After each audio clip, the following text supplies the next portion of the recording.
मेहुल और आलिया पराग के खूनी के साथ समुद्र के किनारे कंटेनर के पास छुपे हुए हैं। आज आरव की एक शिप मुंबई बीच पर आने वाली है। मेहुल ने खूनी के जैकेट के अंदर एक बॉम्ब लगा दिया है और उसका रिमोट आलिया के पास है। आलिया, अगर ये भागने या चिल्लाने की कोशिश करता है तो तुम तुरंत रिमोट का बटन दबा देना। देखा बच्चों, अब तुम्हारी जिंदगी मेरे हाथों में है। अगर भागने की कोशिश की तो समझ लो खल्लास।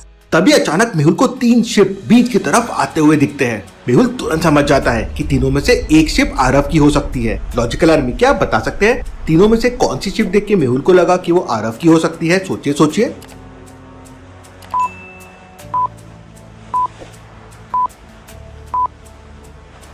पहली वाली शिप पर इंडिया का लोगो लगा हुआ है, इसका मतलब ये नेवी वालों की शिप है। तीसरी शिप पर बहुत सारे बच्चे बैठे हुए हैं, इसका मतलब ये कोई फैमिली या बच्चों का पिकनिक टूर है। लेकिन दूसरे वाले शिप पर बहुत सारी फिशेज रखी हुई है, इसका मतलब ये समुद्री मछुआरों का शिप है और हो ना हो आरव इसी शिप में होगा, क्योंकि इलीगल काम करने वाले लोग ऐसे ही शिप में आते हैं। मेहुल खूनी को बाइनोकुलर्स देता है। जल्दी से देखो और बताओ कौन सा बंदा आरव है। खूनी बाइनोकुलर से देखता है और मेहुल को बताता है कि दूसरे शिप में राइट साइड वाला बंदा आरव है। आने दो इसे, आज इसकी खबर लेता हूँ। मेहुल और आलिया अपनी गन लोड करके तैयार हो जाते हैं। आरव और उसके आदमी समुद्र के किनारे पर मछलियों से भरी पेटी उतारने लगते हैं। मेहुल और आलिया इसी मौके के इंतजार में थे, लेकिन मेहुल को समझ नहीं आ रहा था कि किस तरफ से हमला किया जाए, क्योंकि अगर मेहुल सामने से जाएगा तो आरव और उसके आदमी भी फायरिंग कर सकते हैं। लॉजिकल आर्मी, क्या आपके पास कोई आइडिया है जिससे मेहुल बिना किसी रिस्क के आरव को पकड़ सके? सोचिए सोचिए।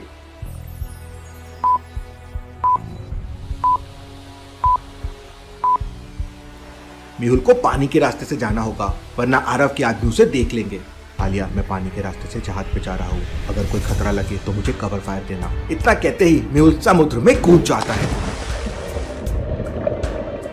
मेहुल के जाते ही वो खूनी आलिया को धक्का देकर भागने लगता है और जोर जोर से चिल्लाने लगता है। आलिया तुरंत रिमोट का बटन दबा देती है, लेकिन वहाँ पर बॉम्ब ब्लास्ट नहीं होता। आलिया खूनी को पकड़ने की कोशिश करती है, लेकिन तब तक आरव और उसके आदमी आलिया को देख लेते हैं। आलिया वही रिमोट फेंक कर उस खूनी को मारती है। रिमोट सीधा खूनी की टकली में लगता है और वो बंदा नीचे गिर जाता है। लेकिन तभी अचानक, अरे मर गई! आरव और उसके आदमी आलिया के ऊपर फायरिंग करने लगते हैं। आलिया खुद को बचाने के लिए कराटे वाली स्टाइल में जंप करते हुए कंटेनर के पीछे छुप जाती है। अगर मेहुल सर टाइम पे नहीं आए तो आज तो पक्का मेरा राम नाम सत्य होने वाला है।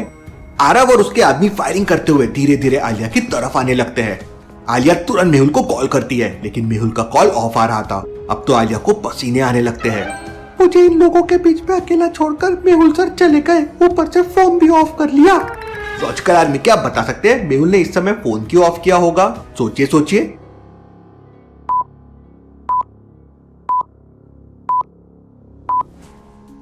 इसके पीछे एक बहुत बड़ा रीजन है।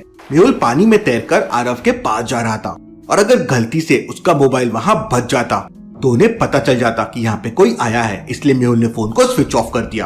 अब खुद को बचाने के लिए आलिया के पास कोई ऑप्शन नहीं बचा था, इसलिए आलिया ने आर्या पार करने का सोच लिया। जय बजरंगबली, दिखा दे मुझे गली। आलिया कराटे स्टाइल में हवा में उड़ उड़कर फायरिंग करने लगती है। 1 2 3 4 आलिया पूरे 5 गुंडों को मार देती है। लेकिन तभी अचानक पीछे से एक आदमी आलिया को टारगेट करने लगता है। वो आदमी गोली चलाने ही वाला था कि तभी अचानक टीना लोहा plastic, Mehul sir fantastic. Mehul ship के ऊपर से फायरिंग करने लगता है और एक एक करके सारे लोगों को इंजर्ड कर देता है। ये आरव कहाँ गया? आरव वहां से गायब हो चुका था। तभी मेहुल को अचानक फ्यूल बोट की स्टार्ट होने की आवाज सुनाई देती है। मेहुल पीछे मुड़कर देखता है तो आरव बोट से भाग रहा था। मेहुल आरव की बोट को टारगेट करके फायर करता है और गोली जाकर बोट में लगती है और बोट पलट जाती है। मेहुल तुरंत शिप से नीचे उतरकर आरव के पास जाने लगता है, लेकिन तभी अचानक आरव का एक आदमी बोट लेकर आ जाता है और आरव को अपने साथ ले जाने लगता है। मेहुल उस पर फायरिंग करना शुरू करता है, लेकिन मेहुल की सारी बुलेट्स खत्म हो जाती है। कुछ भी हो जाए, लेकिन आज आरव को नहीं छोड़ूंगा। मेहुल तुरंत भागकर राइट साइड में जाता है। वहां पर 3 फ्यूल बोट्स खड़ी थी। लॉजिकल आर्मी, क्या बता सकते हैं एबीसी में से कौन सी बोट मेहुल ले सकता है? सोचिए सोचिए।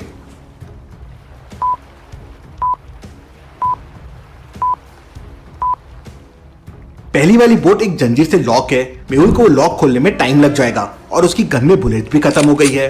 दूसरी वाली बोट में होल है, हो सकता है उसमें पानी भर जाए। मेहुल तीसरी वाली बोट लेगा। मेहुल तीसरी बोट लेता है और आरव का पीछा करने लगता है। मेहुल पूरी स्पीड से बोट चलाने लगता है। मेहुल की बोट समुद्र में हवा से बातें कर रही थी। तभी मेहुल के सामने एक बहुत बड़ी शार्क आ जाती है। अगर मेरी बोट इस शार्क से टकरा गई तो ये तो मुझे कच्चा चबा जाएगी। मेहुल अपनी बोट का पूरा हैंडल घुमा देता है और मेहुल की बोट पानी को चीरते हुए आगे निकल जाती है। कुछ ही देर में मेहुल की बोट आरव की बोट के बिल्कुल पास पहुंच जाती है। मेहुल आरव से सरेंडर करने के लिए कहता है, रुक जाओ वरना मैं गोली मार दूंगा। लेकिन आरव मेहुल की बात नहीं सुनता और उल्टा मेहुल पे फायरिंग करने लगता है। मेहुल इधर उधर मूव करके खुद को बचाने की कोशिश करता है, लेकिन एक बुलेट मेहुल की बोट में लग जाती है और मेहुल की बोट पानी में डूब जाती है। आरव पीछे मुड़कर देखता है और हंसते हुए कहता है, मेहुल अगर बचा सकते हो तो अपनी मुंबई को बचा लो। और फिर आरव की बोट आगे निकल जाती है। मेहुल वहीं फंस चुका था। मेहुल स्विमिंग करते हुए वापस समुद्र के किनारे आने लगता है, लेकिन मेहुल किनारे से बहुत दूर था और स्विमिंग करते हुए वहां तक जाना इम्पॉसिबल था। लेकिन मेहुल हार नहीं मानता और लगातार स्विमिंग करता रहता है। धीरे धीरे मेहुल की सांसें फूलने लगती है। मेहुल पूरी तरह से थकने लगता है। हल्का हल्का अंधेरा भी होने लगता है। मेहुल को बचने की उम्मीद कम नजर आ रही थी। मेहुल अपनी अंतिम सांसें गिन रहा था, लेकिन तभी अचानक मेहुल की जान में जान आ जाती है। उसे अपनी तरफ एक बोट आते हुए दिखाई देती है। थोड़ा थोड़ा अंधेरा हो गया था, इसलिए मेहुल को समझ नहीं आ रहा था कि बोट कौन चला रहा है। अरे ये तो आलिया है। आलिया बोट लेकर मेहुल के पास आ जाती है और मेहुल को बोट पे ले लेती है। मेहुल और आलिया वापस किनारे पे आ जाते हैं।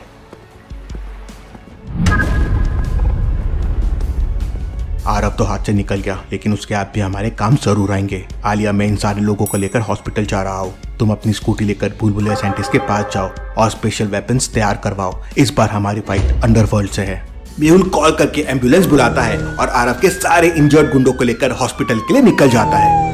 उधर आलिया भूलभुलैया साइंटिस्ट के घर जा रही थी। भूलभुलैया साइंटिस्ट ने उसके घर तक पहुंचने के लिए एक भूलभुलैया बना रखी है। लॉजिकल आर्मी, क्या बता सकते हैं कौन सा रास्ता साइंटिस्ट के घर तक जाता है? सोचिए सोचिए लॉजिकल आर्मी, और मुझे आपका आंसर कमेंट करके बताएं।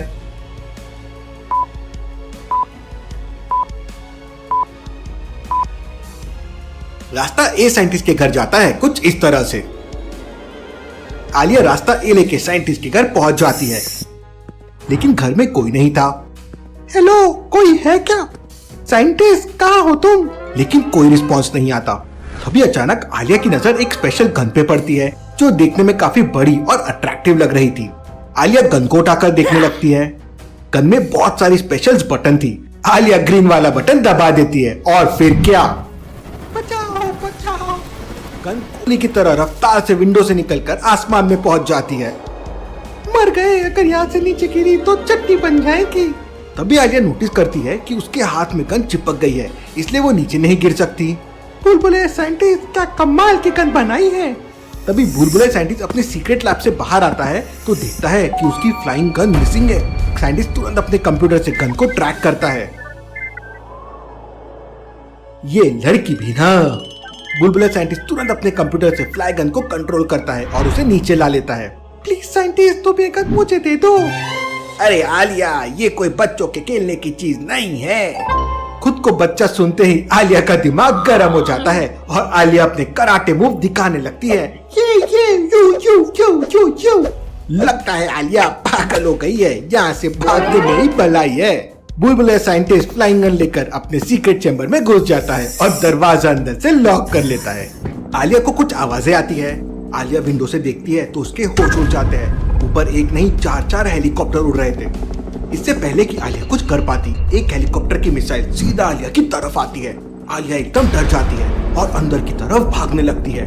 लकीली आलिया का पैर फिसल जाता है और मिसाइल आलिया के बिल्कुल ऊपर से निकल जाती है। बाहर की आवाजें सुनकर भूलभुलैया साइंटिस्ट अपने चेंबर से बाहर आता है तो उसका दिमाग खराब हो जाता है। आलिया, ये तुमने क्या किया? पूरी दीवार ही तोड़ दी। सर, वो बाहर देखिए। भूलभुलैया साइंटिस्ट जैसे ही बाहर दिखता है तभी अचानक एक गोली सीधा आकर साइंटिस्ट के पैर में लगती है। साइंटिस्ट वहीं के वहीं गिर जाता है। आलिया भूलभुलैया साइंटिस्ट को उठाकर एक कोने में लेके जाती है। आलिया, ये तो जयकाल है, लगता है जयकाल वापस आ गया है। लॉजिकल आर्मी भूलभुलैया साइंटिस्ट को कैसे समझा कि ये जयकाल आर्मी है? सोचिए सोचिए।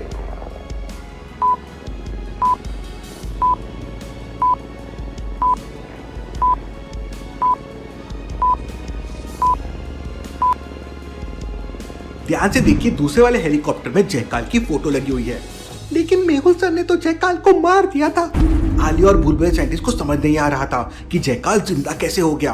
आलिया तुरंत मेहुल को कॉल करती है और जयकाल के हेलीकॉप्टर के बारे में बताती है। इम्पॉसिबल। तभी अचानक जयकाल आर्मी घर के ऊपर बॉम्ब फेंकने लगती है। आलिया तुरंत अपने मोबाइल छोड़कर भूलभुलैया साइंटिस्ट को सपोर्ट देकर बुलेट प्रूफ चेंबर में लेके जाती है। उधर मेहुल टेंशन में आ जाता है। आलिया और भूलभुलैया साइंटिस्ट की जान खतरे में है। धीरे धीरे करके जयकाल आर्मी के सारे कमांडो हेलीकॉप्टर से नीचे आने लगते हैं। भूलभुलैया साइंटिस्ट आलिया को फ्लाइंग गन देता है और यहाँ से भाग जाने के लिए कहता है। आलिया भूलभुलैया साइंटिस्ट को छोड़कर जाने से मना कर देती है और रोने लगती है। मैं आपको छोड़कर नहीं जाऊंगी, मैं अकेले जयकाल आर्मी से फाइट करूंगी। आलिया, तुम अकेले पूरे जयकाल आर्मी से फाइट नहीं कर सकती। तुम जाओ, तुम्हें मेहुल के साथ पूरे मुंबई को बचाना है। आलिया रोते रोते फ्लाइंग गन लेती है और बटन दबाते ही गोली की रफ्तार से हवा में उड़ जाती है। जयकाल का एक आदमी आलिया को जाते देख लेता है और अपने सारे हेलीकॉप्टर उसके पीछे लगा देता है। पकड़ो उसे। आलिया के पीछे जाने से पहले सूर्य अपना हेलीकॉप्टर विंडो के पास लाता है और भूलभुलैया साइंटिस्ट को टारगेट करता है। साइंटिस्ट के पैर में गोली लगी हुई थी तो वो भाग नहीं सकता था। गुड बाय भूलभुलैया साइंटिस्ट। कौन हो तुम? पहचाना नहीं मुझे? आलिया फ्लाई गन से डॉक्टर संजना की लैब की तरफ जा रही थी। तभी अचानक उसे हेलीकॉप्टर का साउंड सुनाई देता है। आलिया पीछे मुड़कर देखती है। अरे मर गए। जयकाल आर्मी आलिया के ऊपर फायरिंग करने लगती है। आलिया फ्लाई गन को घुमाती है और एक बहुत बड़ी बिल्डिंग के ऊपर लैंड कर जाती है। आलिया एक टंकी के पीछे छुप जाती है। आलिया दूसरी टंकी के पीछे छुप जाती है, लेकिन जयकाल आर्मी दूसरी टंकी को भी पीछे से उड़ा देती है। फिर आलिया तीसरी, चौथी, आलिया फिर आखिरी टंकी के पीछे जाके छुप जाती है। जयकाल आर्मी का बंदा हाथ में स्नाइपर गन लेता है। इसकी बुलेट टंकी के आर पार जाकर आलिया का खेल खत्म कर देगी। वो टंकी को टारगेट करता है। अगले ही पल में आलिया का खेल खत्म होने वाला था। वो ट्रिगर दबाने ही वाला था कि तभी अचानक स्नाइपर नीचे गिर जाती है। वो सामने देखता है तो सामने वाली बिल्डिंग के ऊपर डिटेक्टिव मेहुल खड़ा हुआ होता है। मेहुल, अच्छा हुआ तुम खुद ही आ गए। कौन हो तुम? मेहुल, मुझे पहचाना नहीं, मैं हूँ सूर्या। इम्पॉसिबल, मैंने खुद तुम्हें अपने हाथों से मारा था।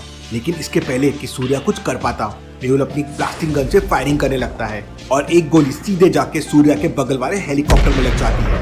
Helicopter on the spot blast हो जाता है। हेलीकॉप्टर को पीछे लो और मेहुल के ऊपर बॉम्ब फेंको। पूरी जयकाल आर्मी मेहुल के ऊपर बॉम्ब फेंकने लगती है। खुद को बचाने के लिए मेहुल भागने लगता है। भागते भागते मेहुल हवा में एक छलांग लगाता है और एक फायर करता है। ब्लास्टिंग बुलेट सीधे जाके जयकाल आर्मी के एक और हेलीकॉप्टर में लगती है और हेलीकॉप्टर ब्लास्ट हो जाता है। इतने में मौका मिलते ही आलिया छत पे रखी हुई एक ईंट उठाती है और छत के बिल्कुल ऊपर वाले हेलीकॉप्टर के ऊपर मार देती है। हेलीकॉप्टर डिसबैलेंस होकर क्रैश हो जाता है। अब अकेले सूर्या का हेलीकॉप्टर बचा है। सूर्या डर जाता है और वहां से भागने लगता है। मेहुल, अभी तो जा रहा हूँ लेकिन वापस आऊंगा और तुम्हें मार दूंगा। लॉजिकल आर्मी, अब क्या होगा आगे? क्या सूर्या मेहुल को मारने के लिए वापस आएगा और क्या भूलभुलैया साइंटिस्ट मर चुका है? देखेंगे हम अगले एपिसोड।